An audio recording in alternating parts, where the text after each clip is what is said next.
Yeah, of course I worry a lot. And I know the foods and water are contaminated very badly. And I worry about it, therefore I take lots of supplements and, detox kind of things. So in Japan, are many people concerned? We don't hear in America. Is there a big concern in Tokyo? there are lots of people who are concerned and worried about radiations, but we never get the true information, and there are so many rumors, and we don't know if it is truth or they think it is okay and it's safe to live in Tokyo, but I personally don't think it's safe to live in Tokyo anymore. But you're going back to Tokyo. Oh yes, I am. Have you thought of moving out? I think I personally feel bad about escaping from Tokyo because my family and friends are there living, so I feel it is irresponsible for me to leave Japan just because I want to escape from it or just because I'm afraid of radiation.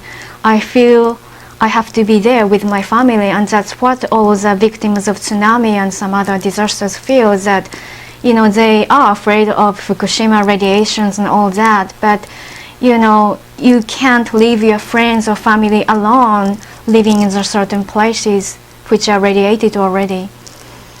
Is the government telling the truth about what's happening over there? No, I don't think so.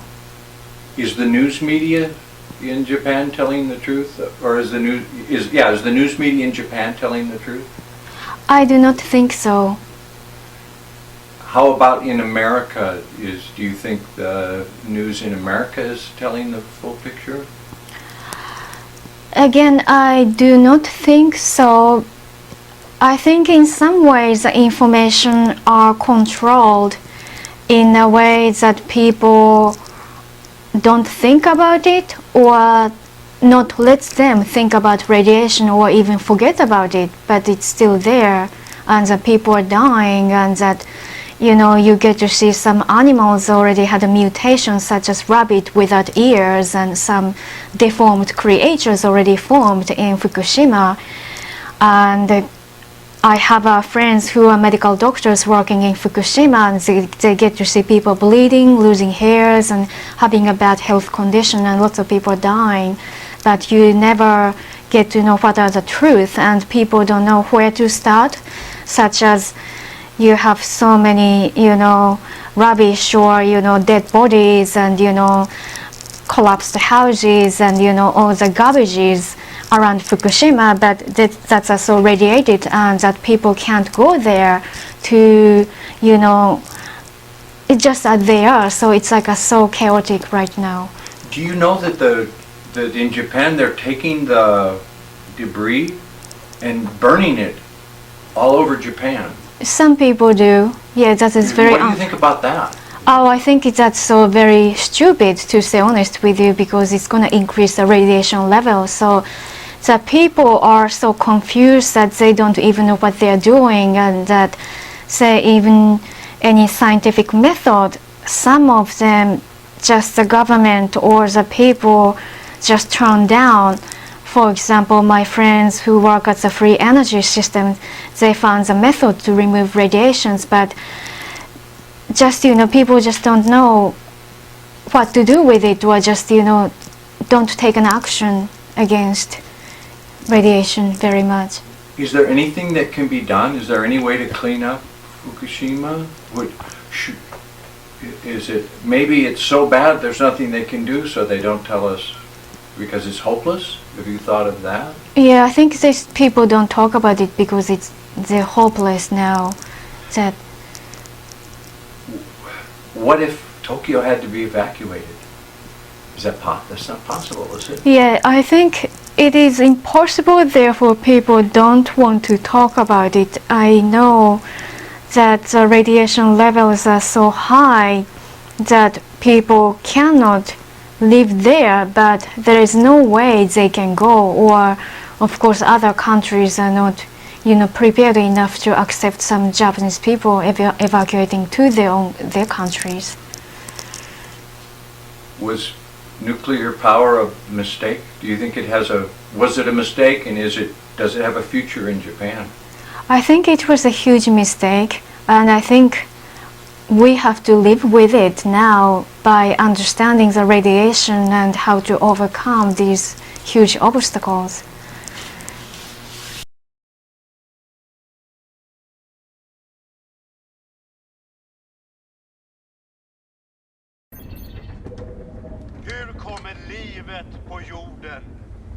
How will the world finally end? It is my job to predict the unthinkable. To treat the death of billions as a game. After 20 years of this, I was numb. Until a new question crossed my mind. What happens after the end of the world? Are you sure your line is secure?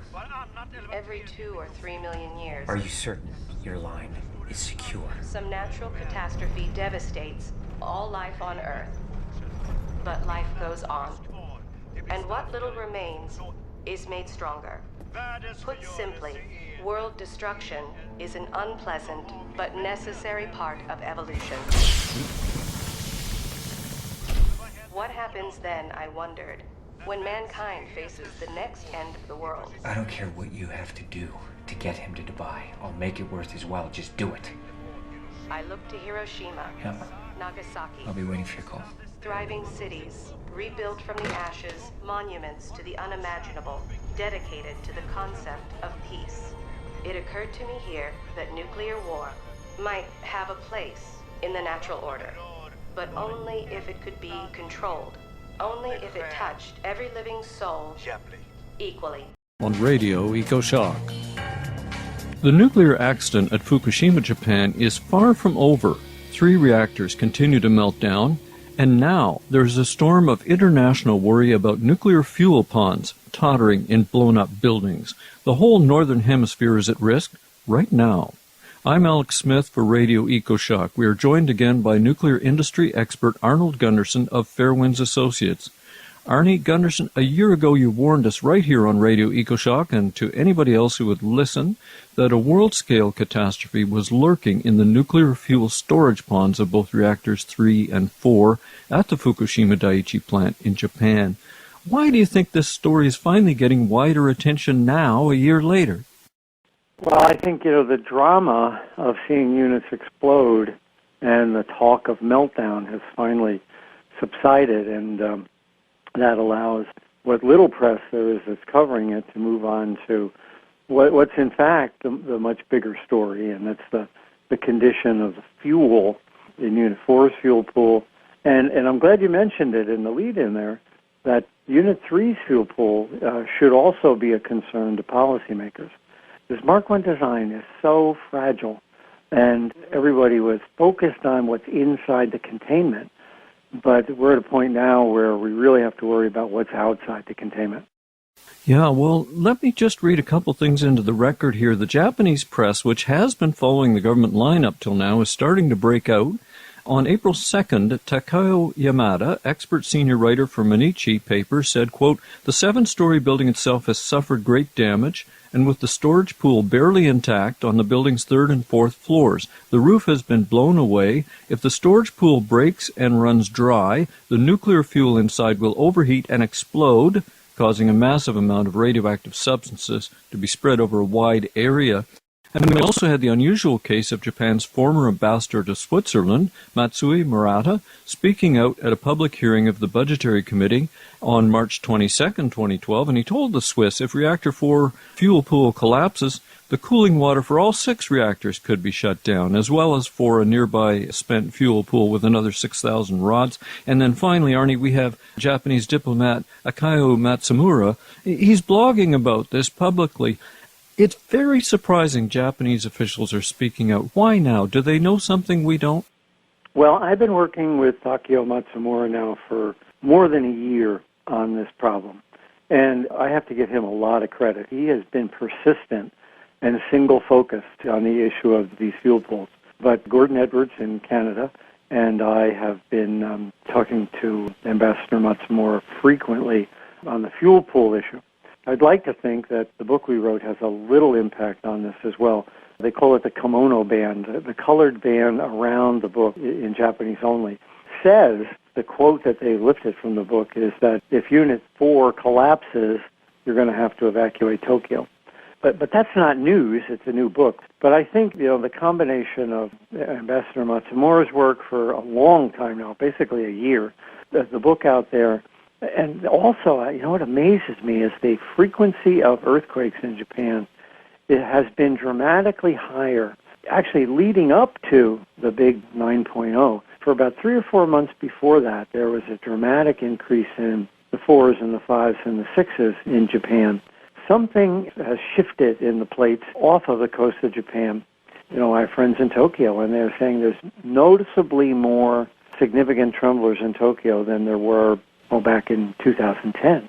That combination is forcing people to realize that Fukushima is not going to go away anywhere anytime soon. Well, now, what is the book? Tell us about that. It's published by Shueisha. It's available in Japanese only on Amazon.jp. Maggie and I were interviewed by a woman journalist who then took that long interview, 5-6 days of interview, and put them in a book back in October, which then got published in February, and I was in Japan speaking to the Japanese Press Club. But it's entitled Fukushima Daiichi, The Truth and the Way Forward. I think it's important that the Japanese understand that there are alternatives to nuclear going forward that Tokyo Electric really doesn't want them to understand. And you raised this thing about more earthquakes, and I found some research in a paper. It's in a journal called Solid Earth. It's a journal of the European Geosciences Union, and it's by Dapeng Zhao, who is a geophysics professor at Japan's Tohoku University. And he says that the giant earthquake of March 2011 has reactivated a seismic fault closer to the Fukushima nuclear plant, and using the latest scientific techniques and measurements, this paper warns another big quake could strike even closer to the plant. And one blog, Washington's blog, which is a pretty good blog, it says, scientists say there is a 70% chance of a magnitude 7 earthquake hitting Fukushima this year and a 98% chance within the next 3 years. And you said in an interview with Dr. Helen Caldicott back in February that if they got another 7 quake, that could do it. That could bring the reactor 4 fuel pool down. Yeah, I think we give ourselves, as a species, more credit than we deserve, because we look back and at the historical record, but really, we've only been analyzing this for 100 years and trying to go back in the historical record perhaps 1,000. But you're stuck with this situation of a high consequence event that you believed has been low probability. But, now we've got these papers saying that we've got a significant likelihood of serious earthquakes, and they're not low probability. So we've got the worst confluence. You've got the high probability event combined with the high seriousness. And that's certainly a frightening place to be. And that's where Japan is right now. Well, it seems to me, and many Radio EcoShock listeners from all over the world have written me about this, that we're sleepwalking through a potential global catastrophe, and they want to know, why isn't there an international emergency action plan to save us from this? It's something that might make Chernobyl look small in comparison. Have you heard rumblings about that? What are your thoughts? I have no information about any kind of a global concerted effort. I know the Nuclear Regulatory Commission provides information, but the way the world community is structured on nuclear reactors, there is no organization that pulls together a coordinated response. It might be a little different on nuclear bombs, but the nuclear reactors are very much seen as everybody's own domestic policy. Whether that's a developing country in third world or a massive industrial country like Japan, it's basically been hands-off. Each country has the right to monitor and improve or disassemble their own reactors. I don't understand that because, as you just said, we are looking at the possibility of a global calamity. But the way international law is structured, and also, frankly, trying to get the interest of the State Department and the President is an incredibly difficult process. They bounce along to the worst problem right now as opposed to really recognizing that there's a serious one just over the horizon. Well, we have social protests and actions on all sorts of things, even 9/11 and all sorts of things like that, but I'm not willing to just sit here and wait and see whether myself and my grandchild are irradiated to see whether the Japanese do something. I'm just not willing to wait for that. I agree with you, and I've been talking to as many government officials as I can, but I really haven't sensed that they have a fire lit under them on this. I guess that's a bad analogy when we're talking about fuel pool fires, but I really don't sense that they have any burning desire to tackle the problem. There's three ways you can tackle this problem. The first way is to gamble that the existing trolley is strong enough to put the spent fuel cask into the Unit 4 pool as it is. It seems like, I think Japanese officials are considering that as an alternative. The problem is that particular trolley is weakened by the explosions and the fire, and if you were to try it, it may fail, in which case it would puncture the floor of the spent fuel pool. The last thing in the world you want is, as you're moving fuel, is to drop a spent fuel canister through that floor, because it will crack the floor, drain the pool, and cause the worst imaginable accident, which Brookhaven has estimated at tens of thousands of people will die from cancers as a result of a fuel pool fire. So you don't want to go there. It's kind of obvious. So the second way would be to use those smaller cranes they have on site and develop a special canister that maybe would only move 2 or 3 pieces of fuel at a time, but you got to get it off of that high floor and onto the ground. And the faster, the better. So that's sort of my proposed alternative. They already have another fuel storage spot on the site. So if you could get the fuel off that pool onto the ground and then into that other spent fuel storage pool, the problem is 95% mitigated. And the third alternative is to build a building around the building and then put a heavy-duty crane on that building and use that. The problem there is that, like you said, the chance of a severe earthquake are significant over the next year or two. If you want to gamble that it won't happen, the best thing to do would be to build a building around the building and put a crane in there. But given the consequences, I think the middle alternative, specially design a really small cask that can take out 2 or 3 bundles at a time and get them on the ground and then put them into the existing pool. Oh, I know the one you mean. It's got about 6,000 fuel rods in it right now. And time is of the essence. We really don't want to wait 5 or 10 years to pull this off. And Unit 3, you started the lead in on this whole piece by talking about Unit 3. Unit 3 is worse. It's mechanically, it's rubble, the pool of rubble, and it's got less fuel in it. But it faces the same problems. Structurally, the pool has been dramatically weakened, and God, nobody's even gotten near it yet. So we've got to get the fuel out of Unit 4 because that's where most of it is. And then you got to move on to Unit 3 and pull the fuel from that pool just as quickly as you can. And you were an expert and, in fact, an executive in a company that dealt with fuel rod assemblies, were you not? Yes, my division built nuclear fuel racks for boiling water reactors just like Fukushima. We built the fuel racks for Vermont Yankee, for instance. So, yes, I understand the process. The problem is that it's called the heavy lift. The fuel can't be picked up and lifted through air and put down on the back of a pickup and then driven off. The fuel is so radioactive that if it becomes airborne, it's lethal doses within 100 feet and perhaps even more than that. And of course, if all the fuel were to become unshielded, if all the water were to drain away, it's likely you'd have to evacuate a large portion of the site. So you really don't want that pool to become dry.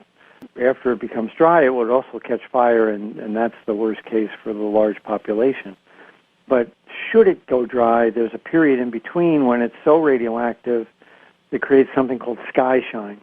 The gamma rays from the fuel go up, bounce off air molecules, and come down.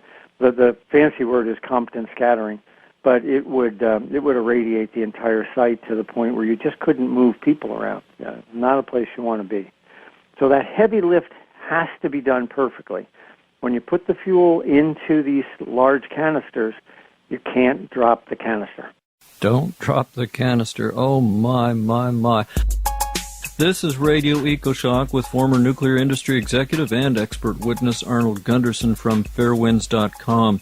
Arnie, before we get back to this ultimate threat, it seems to me, of nuclear fuel rods dangling in a very damaged building and 2 damaged buildings at Fukushima, Japan, I have to say the triple meltdown of the reactors operating at the time of the quake, that's not over either. What is the news about reactor number 2, for example?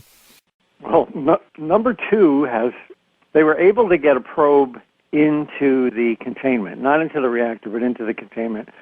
They had thought there would be 30 feet of water. In fact, there was only 2 feet of water. And you're counting on the water as shielding, and the radiation exposures were 7,000 R an hour, which basically would kill you in 10 minutes. So it's a radiation exposure that would kill carbon-based life forms, and it's also so high that it'll wipe out robots pretty quickly, too. And that's the bad news, is that the numbers are so high, but that's the best unit. Unit 2 is the one that people can get closest to. Unit 1 and Unit 3 are even worse. So the question is, how are they ever going to get these cores cleaned up? Because it's coming from the radioactive cores. We're at a point where we have to count on brand new science. There's nothing on the market and nothing foreseeable that's going to be able to go into these containments and knock those exposures down.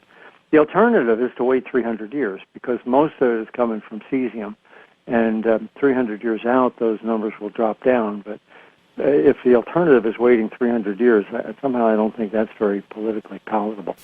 Wow. So we need to invent a technology that hasn't been invented yet. So, Arnie, I think it's time to think the unthinkable. Walk us through what could happen if we wake up one day and the news is just this, that Fukushima Daiichi Reactor 4, the fuel pool, and the building have collapsed. There's a Brookhaven National Lab study that actually talks about this. The building doesn't have to collapse. Or the bottom of the fuel pool just has to break. Now, fortunately, back right after the accident, one of the very first things the Tokyo Electric did, was put an enormous number of brand new structural supports under the bottom of the pool. But the building is unstable because it's been damaged by its own explosion, and separately, though, it's been damaged by the explosion right next door to Unit 3. So in a severe earthquake, 7 or better, it's likely to break. Now, whether break means collapse and lay on its side like the Leaning Tower of Pisa, or the pool itself just shatters, I don't know. But in either case, the outcome is this. The water drains and the fuel gets hot, physically hot. 2 things happen. The water was providing shielding as well as cooling, and the exposures on site become astronomical. We looked at this back in the States when Dresden 1 almost had a fuel pool drain all its water. They forgot to turn the heat on when the unit was shut down and the pipes froze, and it almost caused the entire fuel pool to drain because of these frozen pipes. They estimated that if the Dresden pool had drained, no one could have gotten within 300 or 400 feet of the thing. And, of course, this pool is much bigger with much more radiation. So the first issue is that you'd have to evacuate a significant part of the site just because the gamma rays coming out of the pool were so great that you couldn't get near it. The second thing happens in perhaps a day or two where the fuel gets hot enough to ignite in air. Zirconium, which is what the fuel is clad with, at 2,200 degrees Fahrenheit, wants to absorb oxygen. And if the oxygen is in water, it will suck up the oxygen in water and create hydrogen, which happened in the explosions on 1, 2, and 3. But if the fuel is just exposed to air, it's going to take the oxygen out of air and burn. When it's going to create zirconium oxide, and that's basically a fire. So if the fuel catches fire, you volatilize the cesium, you volatilize the strontium, you volatilize the plutonium, and a witch's brew of other isotopes, which then go airborne as a micron-sized hot particle, and they get breathed in. My advice to our friends in Tokyo is every morning check the tube and make sure that Unit 4 is still standing. And the moment you hear Unit 4 is not still standing, leave.